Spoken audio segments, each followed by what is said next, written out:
Vijayanagara channel ವೀಕ್ಷಕರಿಗೆ ನಮಸ್ಕಾರ. ವಿಜಯನಗರ ವಾರ್ತೆಗಳಿಗೆ ಸ್ವಾಗತ. ಮುಖ್ಯಾಂಶಗಳು.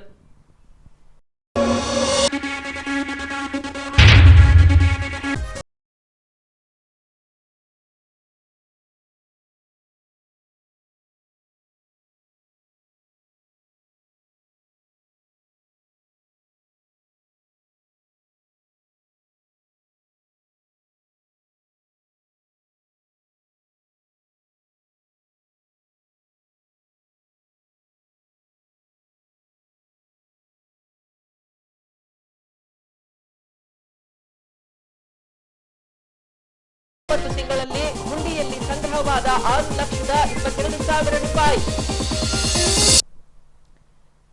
ಈಗ ವಾರ್ತೆಗಳ ವಿವರ. ಭಾರತೀಯ ಅಂಚೆ ಇಲಾಖೆಯ ಆದೇಶದಂತೆ ದಿನಾಂಕ 26ರಂದು ಹೊಸಪೇಟೆ ಪ್ರಧಾನ ಕಚೇರಿ ವ್ಯಾಪ್ತಿಗೆ ಬರುವ ಎಲ್ಲ ಉಪ ಅಂಚೆ ಕಚೇರಿ ಹಾಗೂ ಶಾಖಾ ಅಂಚೆ ಕಚೇರಿಗಳಲ್ಲಿ ಹೊಸ ತಂತ್ರಾಂಶ ಅಳವಡಿಕೆ ಜಾರಿಯಾಗುತ್ತಿದೆ. ಈ ಹಿನ್ನೆಲೆಯಲ್ಲಿ ದಿನಾಂಕ 24 ಹಾಗೂ 25ರಂದು 2 ದಿನಗಳ ಕಾಲ ಅಂಚೆ ಕಚೇರಿಗಳಲ್ಲಿ ವಹಿವಾಟುಗಳನ್ನು ಸ್ಥಗಿತಗೊಳಿಸಲಾಗಿದೆ. ಭಾರತೀಯ ಅಂಚೆ ಇಲಾಖೆಯು ಆಧುನಿಕ ಹಾಗೂ ಗ್ರಾಹಕ ಸ್ನೇಹಿ ತಂತ್ರಾಂಶವನ್ನು ಅಭಿವೃದ್ಧಿಪಡಿಸಿ ಆಧುನಿಕ ತಂತ್ರಜ್ಞಾನದ ನೆಟ್ವರ್ಕ್ ಸಮಸ್ಯೆಯಂತಹ ತೊಡಕುಗಳಿಂದ ಗ್ರಾಹಕರ ಸೇವೆಗಳಿಗೆ ಚ್ಯುತಿ ಬರದಂತೆ ಗಮನಹರಿಸಿ ಎಪಿಟಿ 2.0 ಅನ್ನು ದೇಶಾದ್ಯಂತ ಎಲ್ಲ ಅಂಚೆ ಕಚೇರಿಗಳಲ್ಲಿ ಅಳವಡಿಸಲು ಮುಂದಾಗಿದೆ.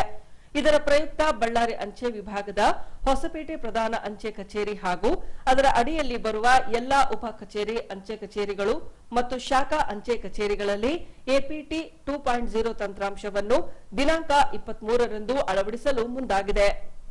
ಈ ಚಟುವಟಿಕೆಯ ಪೂರ್ವಭಾವಿಯಾಗಿ ಬಳ್ಳಾರಿ ಅಂಚೆ ವಿಭಾಗದ ವ್ಯಾಪ್ತಿಗೆ ಬರುವ ಹೊಸಪೇಟೆ ಪ್ರಧಾನ ಅಂಚೆ ಕಚೇರಿ, ಹೊಸಪೇಟೆ ನಗರದಲ್ಲಿರುವ ಇತರ ಎಲ್ಲ ಅಂಚೆ ಕಚೇರಿಗಳು ಜೂನ್ 24 ಮತ್ತು 25ರಂದು ಯಾವುದೇ ವ್ಯವಹಾರ ವಹಿವಾಟುಗಳು ಇರುವುದಿಲ್ಲ.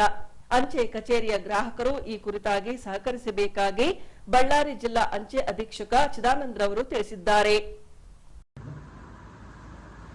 ನಮಸ್ಕಾರ. ಹೆಸರು ಚಿದಾನಂದ ಪರಮೇಶ್ವರಿ ಅಂತೇಳಿ, ಅಂಚೆ ಅಧೀಕ್ಷಕರು ಬಳ್ಳಾರಿ ಅಂಚೆ ವಿಭಾಗ.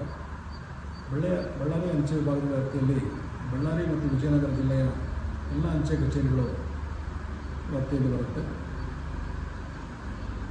ನಮ್ಮ ಭಾರತೀಯ ಅಂಚೆ ಇಲಾಖೆಯ ಮೇಲಧಿಕಾರಿಗಳ ನಿರ್ದೇಶನದಂತೆ ಕರ್ನಾಟಕದಾದ್ಯಂತ ಅಡ್ವಾನ್ಸ್ಡ್ ಪೋಸ್ಟಲ್ ಟೆಕ್ನಾಲಜಿ 2.0 ಅಂತೇಳಿ ಒಂದು ಹೊಸ ತಂತ್ರಾಂಶವನ್ನು ಬಿಡುಗಡೆ ಮಾಡಿದ್ದಾರೆ.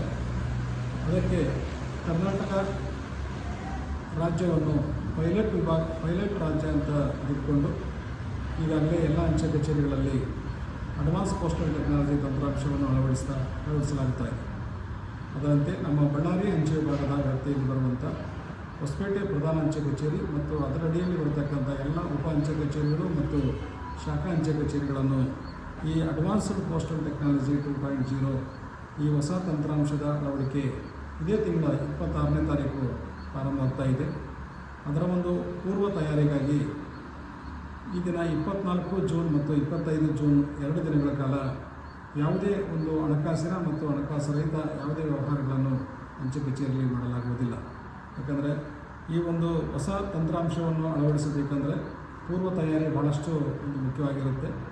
ಅದರಂತೆ ಎಲ್ಲ ಈಗಾಗಲೇ ಸುಮಾರು ಒಂದು 3 ತಿಂಗಳುಗಳಿಂದ ಈ ಪೂರ್ವ ತಯಾರಿಯಲ್ಲಿ ನಮ್ಮ ಇಲಾಖೆಯ ಎಲ್ಲ ನೌಕರರು ತೊಡಗಿದ್ದು ಅದನ್ನು ಯಶಸ್ವಿಯಾಗಿ ನಾವು ಒಂದು ಹೊಸ ತಂತ್ರಾಂಶ ಅಳವಡಿಸಿ ಗ್ರಾಹಕರಿಗೆ ಮತ್ತು ನಮ್ಮ ನೌಕರರಿಗೆ ಅತ್ಯುತ್ತಮ ಸೇವೆಯನ್ನು ಕೊಡಬೇಕು. ಗ್ರಾಹಕರಿಗೆ ಸುಲಭವಾಗಿ ಅತಿ ವೇಗವಾಗಿ ಒಂದು ತ್ವರಿತಗತಿಯಾಗಿ ಸೇವೆಯನ್ನು ಕೊಡಬೇಕು ಅಂತೇಳಿ ಉದ್ದೇಶದಿಂದ ಈ ಹೊಸ ತಂತ್ರಾಂಶ ಭಾಳಷ್ಟು ಒಂದು ಒಳ್ಳೆಯ ಕೆಲಸವನ್ನು ಮಾಡುತ್ತದೆ ಅಂತೇಳಿ ಒಂದು ಫೀಡ್ಬ್ಯಾಕ್ ಕೂಡ ನಮಗೆ ಬಂದಿದೆ. ಅದರಂತೆ ಈ ಹೊಸ ತಂತ್ರಾಂಶ ಅಳವಡಿಕೆಯಾಗಿ ಈ ದಿನ ಮತ್ತು ನಾಳೆ ಯಾವುದೇ ರೀತಿಯ ಒಂದು ವ್ಯವಹಾರಗಳ ಅಂಚೆ ಕಚೇರಿ ಇರುವುದಿಲ್ಲ. ಆದರೆ ಅವರು ಬೇಕಾದರೆ ಮತ್ತು ಸಾದಾ ಪತ್ರಗಳನ್ನು ಮತ್ತು ರಿಜಿಸ್ಟರ್ ಮತ್ತು ಸ್ಪೀಡ್ ಪೋಸ್ಟ್ ಪತ್ರಗಳನ್ನು ಬಟವಾಡೆ ಮಾಡಲಿಕ್ಕೆ ನಮ್ಮ ಅಂಚೆ ಕಚೇರಿಗಳಿಗೆ ನಿರ್ದೇಶನ ನೀಡಲಾಗಿದೆ. ಬಟವಾಡೆ ಮಾತ್ರ ಒಂದು ಈ ಬಟವಾಡೆ ಕೆಲಸಗಳನ್ನು ನಮ್ಮ ಅಂಚೆ ಕಚೇರಿಗಳು ಮಾಡ್ತಾರೆ. ಆದರೆ ಉಳಿದ ವ್ಯವಹಾರಗಳ ಅಂಚೆ ಕಚೇರಿಯಲ್ಲಿ ಇರುವುದಿಲ್ಲ. 26 ಜೂನ್ 2025ರಂದು ಈ ಹೊಸ ತಂತ್ರಾಂಶ ಅಳವಡಿಕೆ ಪ್ರಾರಂಭವಾಗಲಿದ್ದು ಅಂದಿನಿಂದ ನಮ್ಮ ಅಂಚೆ ಕಚೇರಿಯ ಗ್ರಾಹಕರಿಗೆ ಸಕಲ ಒಂದು ಸೌಕರ್ಯಗಳು ಸೌಲಭ್ಯಗಳು ನಮ್ಮ ಅಂಚೆ ಇಲಾಖೆ ಮುಖಾಂತರ ಸಿಗುತ್ತೆ ಅಂತೇಳಿ ಈ ಸಂದರ್ಭದಲ್ಲಿ ನಾನು ಹೇಳಕ್ಕೆ ಬಯಸ್ತಾ ಇದ್ದೀನಿ. ಧನ್ಯವಾದಗಳು. ಹೊಸಪೇಟೆ ಶ್ರೀಕರಿ ಆಸ್ಪತ್ರೆಯಲ್ಲಿ ಕಂಪ್ಲಿ ಮೂಲದ ಮಹಿಳೆಗೆ ಸಿಸರಿಂಗ್ ಮಾಡಿ ಹೆಣ್ಣು ಮಗುವನ್ನ ಹೊರತೆಗೆಯಲಾಗಿತ್ತು. ಹೀಗೆ ಶಸ್ತ್ರಚಿಕಿತ್ಸೆ ಮಾಡಿದ ಸ್ಥಳದಲ್ಲಿ ಕೀವು ಆಗಿ ಮಾಸದೆ ಇರುವ ಹಿನ್ನೆಲೆಯಲ್ಲಿ ಬಾಣಂತಿಯ ಗಂಡ ಗಣೇಶ್ ಎಂಬುವವರು ಜಿಲ್ಲಾ ವೈದ್ಯಾಧಿಕಾರಿಗಳಿಗೆ ದೂರು ನೀಡಿದ್ದರು. ಹೀಗೆ ಗಣೇಶ್ ರವರ ದೂರನ್ನ ಸ್ವೀಕರಿಸಿದ ವಿಜಯನಗರ ಜಿಲ್ಲಾ ವೈದ್ಯಾಧಿಕಾರಿಗಳು 4 ವೈದ್ಯರಿರುವ ಒಂದು ತಂಡವನ್ನ ರಚಿಸಿ ತನಿಖೆ ನಡೆಸಿದ್ದರು. ಹೀಗೆ ತಂಡ ನೀಡಿದ ವರದಿಯನ್ನ ಆಧರಿಸಿ ಶ್ರೀಕರಿ ಆಸ್ಪತ್ರೆಗೆ ತೆರಳಿ ಶಸ್ತ್ರಚಿಕಿತ್ಸಾ ಕೊಠಡಿಯನ್ನ ಪರಿಶೀಲಿಸಿದಾಗ ಮಾರ್ಮಲಿನ್ ನಿಷೇಧವಿದ್ದರೂ ಹೆಚ್ಚು ಪ್ರಮಾಣದಲ್ಲಿ ಬಳಕೆ ಮಾಡಿ ಶಸ್ತ್ರಚಿಕಿತ್ಸಾ ಕೊಠಡಿಗೆ ಪ್ರವೇಶ ಮಾಡದ ಹಾಗೆ ನಿರ್ಮಾಣ ಆಗಿರುತ್ತದೆ. ಇದನ್ನರಿತ ಜಿಲ್ಲಾ ಆರೋಗ್ಯ ಅಧಿಕಾರಿಗಳು ಸದರಿ ಕಲ್ಚರ್ ಟೆಸ್ಟ್ ವರದಿ ಬರುವವರೆಗೆ ಆಸ್ಪತ್ರೆಯ ಶಸ್ತ್ರಚಿಕಿತ್ಸಾ ಕೊಠಡಿಯನ್ನ ತಾತ್ಕಾಲಿಕವಾಗಿ ಮುಚ್ಚಿಸಿದ್ದಾರೆ.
Okay.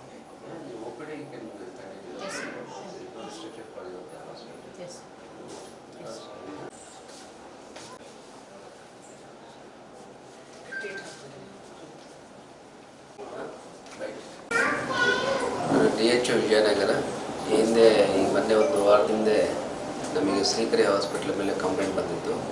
ಏನಂದರೆ ಸಿಸೇರಿಯನ್ ಸೆಕ್ಷನ್ ಆದಮೇಲೆ ಫುಡ್ ಇನ್ಫೆಕ್ಷನ್ ಜಾಸ್ತಿ ಇದಾವೆ ಅಂತೇಳಿ ಕಂಪ್ಲೇಂಟ್ ಕೊಟ್ಟಿಲ್ಲ. ಅದರ ಪ್ರಯುಕ್ತ ಈಗ ನಾವೇನು ಎನ್ಕ್ವೈರಿ ತಂಡದ 4 ಜನ ತಂಡದವರು ಈಗ ಆಲ್ರೆಡಿ ಅವರಿಗೆ ಎನ್ಕ್ವೈರಿ ಮಾಡಿದ್ದಾರೆ.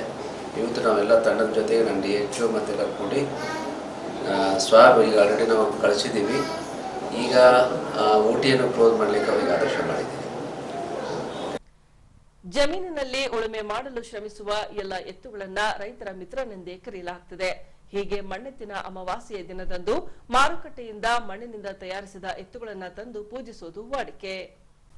ಹೌದು, ಮಣ್ಣೆತ್ತಿನ ಅಮಾವಾಸ್ಯೆಯ ನಿಮಿತ್ತ ನಗರದ ವಿವಿಧ ಏರಿಯಾಗಳಲ್ಲಿ ಮಣ್ಣಿನಿಂದ ತಯಾರಿಸಿದ ಎತ್ತುಗಳ ಮಾರಾಟ ಬಲು ಜೋರಾಗಿ ನಡೆದಿದೆ. ಹೀಗೆ ಮಣ್ಣಿನಿಂದ ತಯಾರಿಸಿದ ಎತ್ತುಗಳು ಹಾಗೂ ಗೋದಲೆಗಳು ಮಾರಾಟಕ್ಕೆ ಸಿದ್ಧವಾಗಿವೆ. ರೈತರು ಸೇರಿದಂತೆ ಭಕ್ತರು ಮಾರುಕಟ್ಟೆಯಿಂದ ಮಣ್ಣಿನ ಎತ್ತುಗಳನ್ನ ಖರೀದಿಸಿ ಮಡಿಯಿಂದ ಸಿಹಿ ಅಡಿಗೆ ಮಾಡಿ ಎತ್ತುಗಳಿಗೆ ಸಿಂಗರಿಸಿ ಗೋದಲಿಯಲ್ಲಿ ದವಸ ಧಾನ್ಯಗಳನ್ನಿರಿಸಿ ವಿಶೇಷ ಪೂಜೆ ಸಲ್ಲಿಸುವುದು ವಾಡಿಕೆ. ಈಶ್ವರನ ವಾಹನವೆಂದೇ ಕರೆಯಲ್ಪಡುವ ಎತ್ತುಗಳ ಸಂರಕ್ಷಣೆ ಮಾಡುವುದು ಪ್ರತಿಯೊಬ್ಬರ ಕರ್ತವ್ಯ. ಹಾಗಾಗಿ ಮಣ್ಣೆತ್ತಿನ ಅಮಾವಾಸ್ಯೆಯ ದಿನದಂದು ಮಣ್ಣಿನಿಂದ ತಯಾರಿಸಿದ ಎತ್ತುಗಳನ್ನ ಪೂಜಿಸಿ ಸಲ್ಲಿಸಲಾಗುತ್ತದೆ.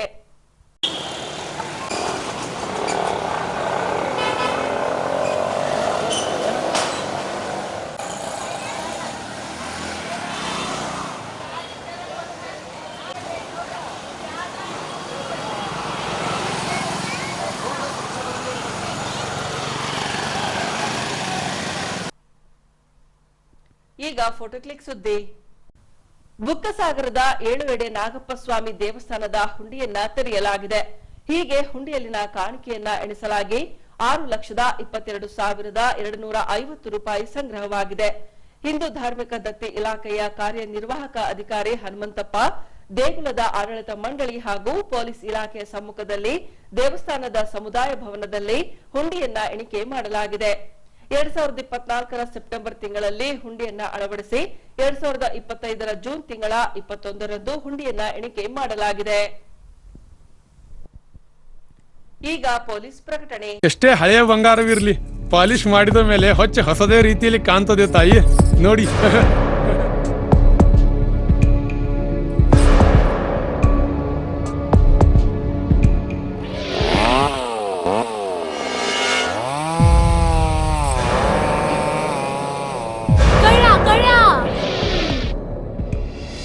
ತಾಯಿ, ನಿಮ್ ಮೈ ಮೇಲೆ ಅದು ಹೊಲಸು ಬಿದ್ದಿದೆ.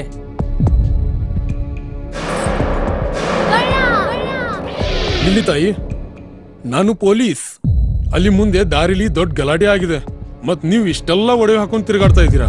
ಈ ಒಡವೆಗಳನ್ನ ಈ ವಸ್ತ್ರದಲ್ಲಿ ಕಟ್ಟಿ ಪರ್ಸ್ನಲ್ಲಿ ಇಡಿ. ಹಾಕಿ ಪರ್ಸ್ನಲ್ಲಿ ಇಡೋಣ. ಅಲ್ಲೇ ಮುಂದ್ಗಡೆ ಆಗಿದೆ. ಇದು ತಗೊಳ್ಳಿ ತಾಯಿ, ನಾನು ಬರ್ತೀನಿ. ಈ ಕಡೆಯಿಂದ ಹೋಗಿ.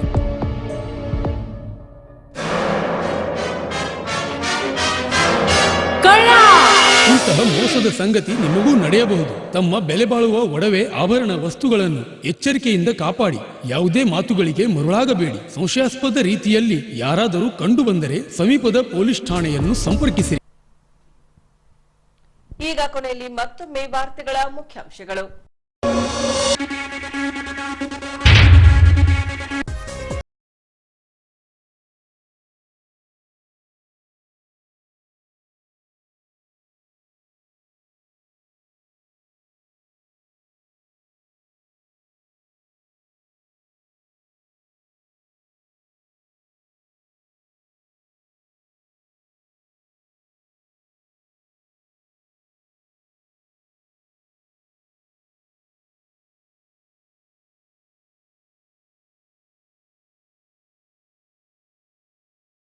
₹6,22,000. ಇಲ್ಲಿಗೆ ವಾರ್ತಾ ಪ್ರಸಾರ ಮುಕ್ತಾಯವಾಯಿತು. ವಂದನೆಗಳೊಂದಿಗೆ ನಯನ ಉಮೇಶ್.